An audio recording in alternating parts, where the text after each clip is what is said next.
You know, it's about how you handle fear rather than not having fear. To me, pushing limits is really part of that.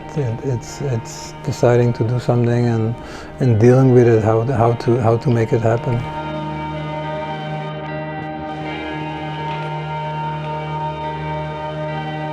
You have to look at his historical background. I don't think you can separate the story of Tour d'Afrique from Henry's historical background, which is the son of Holocaust survivors, raised in a kind of rural country town in Czechoslovakia, very resourceful, very part of the land, and it made him strong.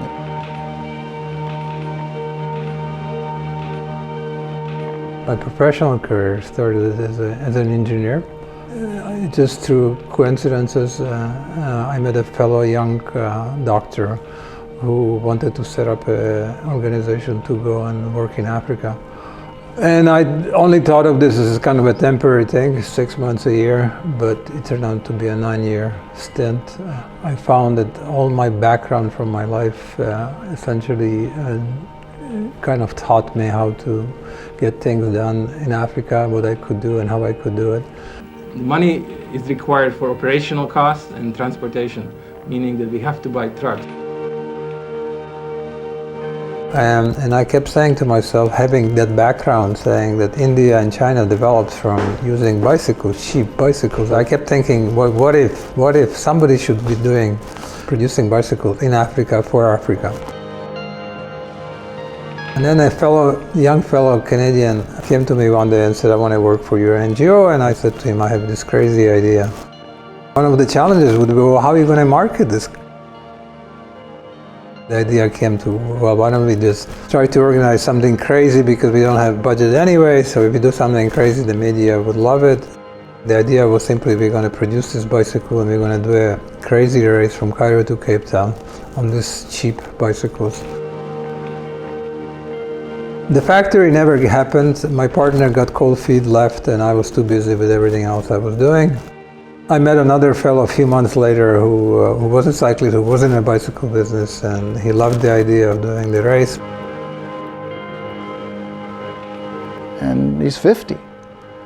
You know, you're kind of over the top of the hill at that point, and you're looking at your last 20 or 30 years, and this is an enormous challenge, but we're human beings, and this is the stuff of life, is to push yourself to the very limits and to see what your limits are and to push beyond them. Africa then, and to some extent remains, the unknown continent. And the challenge of crossing that continent through 11 countries by bike, it just opened up the mystery of what am I going to encounter here? It was a complete unknown, and that was part of the attraction. I use the word, I think, because if I don't do it now, I'll never do it again. That's how the Cairo to Cape Town, the Tour d'Afrique came into being.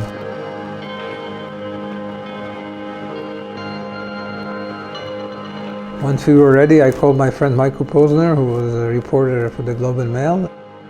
But once the plan was in place and the company was set up, then I said, well, this is a no-brainer as an article, because who's done this?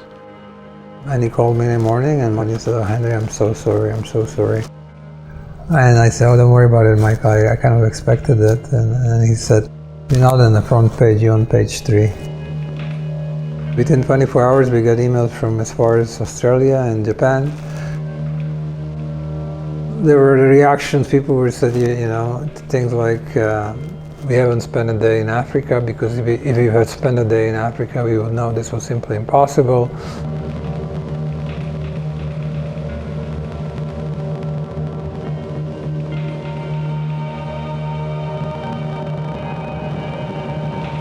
A couple of guys, myself and Mike, we have never organized anything like this. Did we have doubts? Yeah, sure you have doubts, but you don't go into this kind of things thinking about your doubts. You just throw yourself and you run and try to solve the problem as they come up.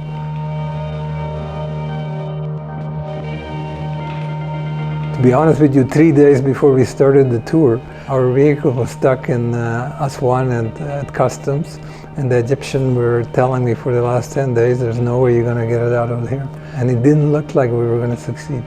We were coming across a problem, and initially someone without experience would say, oh my God, what are we going to do? But you just do it. You just figure out a way to do it, that's all. We had no idea each night where we were going to sleep. We had no idea where we were going to get water. There was donkey shit everywhere and dog shit and you name it, and that's where we had to sleep, so everybody had to clear now donkey shit to put up their tent. There's a lot of difficult times. A lot of difficult times when you go through life. But that's what life is. The harder it is, the more you learn, the more in retrospect you say, wow, I did this, I'm so proud of myself. That's who we are, all of us. Yes, on a particular day you may suffer because you're not feeling well. But overall, it's just if you start putting it together, the positive aspects that you're getting from this trip, it becomes an exercise in joy.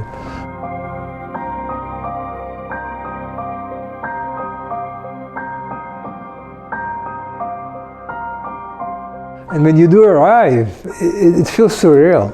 You feel on top of the world, you feel invincible. At that moment, you feel invincible. You feel like I could take anything on right now and do it.